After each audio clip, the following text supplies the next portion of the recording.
Hi guys, welcome back to episode 2 of the Bajau community. Today we will be discussing about the Bajau costumes and their beliefs and superstitions. My name is Aldino Dwianggawan. Today I'm going to be talking about prayer points, spiritual and other strongholds. The fear of sickness, drought, or other maladies beyond one's personal control leads people to seek answers in rituals that at least outwardly take Islamic forms. For example, recitation from the Quran, which the West Coast Bajau associate with spiritual power or protection.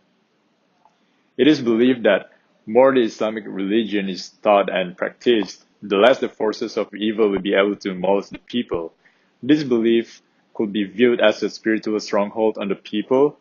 To depart from Islam would mean, or in their minds, to invite evil influences back into the village.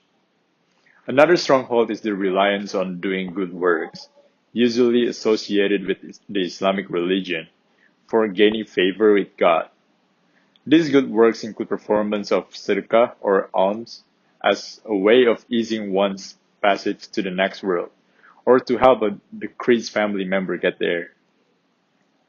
They also include religious obligations, such as the practice of fasting during the month of Ramadan and the performance of daily prayers and prayers associated with special days or events in the Islamic calendar. Another stronghold is that in the minds of the West Coast Bajau, to be Bajau is to be Muslim. If Bajau converts to Christianity, very likely he or she will no longer be considered ethnically a Bajau. The convert thus loses his or her ethnic identity. Not only so, but in the West Coast Bajau culture, there is a significant emphasis, particularly in the villages or communal activities, and these activities often involve rituals connected with Islam. So for a person to convert to Christianity, he or she would probably pay a very high social cost in terms of exclusion from many of the village rituals that are an important part of Bajo's social life. Thank you. Okay, my name is Jiun. Today I'm going to talking about the belief of the Bajau people. The traditional belief system of the West Coast Bajau people is animic in nature, which means the ability of spiritual being interact with human being both positively and negatively. And this is retained wholly or particularly in some Bajau groups. They fundamentally divide the world into the physical and the spiritual realms which coexisted. In the modern Muslim, Sama Bajau, Uban Tahan is usually equal with Allah. Alright, for the example, people are discouraged from the going on foot alone at night owing to the presence of spirits of the dead or ghostish creatures that seek to eat babies or the flesh of the recently deceased people. Alright, for the next is religious practitioners. Except for the bulk nomadic groups, every parish is served by a set of mosque officials. This includes an imam who read the parish member in prayer, a birar who perform the call to prayer, and a hajib who gives to Friday mosque reading. The imam also officiates the life crisis ritual, counsel parish member in religious and legal matters, and lead them in prayer during the middle rites of Thanksgiving. In times of misfortune or crisis, other religious practitioners may also be consulted, including midwives, priests, mediums, and diviners. Hello, my name is Dylan. So today I'm going to explain about some practices and beliefs of the Bajau tribe. So traditional Bajau communities may have a dukun. It is like a spiritual leader such as shaman. Other example is the Thanksgiving offering to the Ombo di Laut. It is the god of the sea whenever a particularly large catch is brought in. Spirit mediums are consulted at least once a year for a public seance and nightly trance dancing.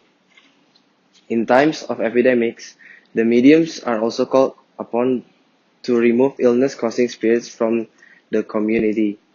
They do this by setting a spirit boat adrift in the open sea beyond the village or anchorage. Okay, so the religious belief, the Bajau are Sunni Muslim. of the Shafi school.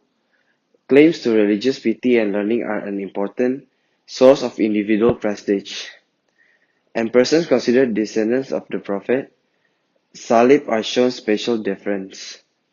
Standardization is thus marked by a change of religious status, which is often contested but generally acknowledged in time, and by the emergence of newly recognized positions of community leadership. So God is Tuhan, is the creator of heaven and earth. Of the first man, Adam, and woman, Hawa, and of Iblis or Satan, who leads people to evil.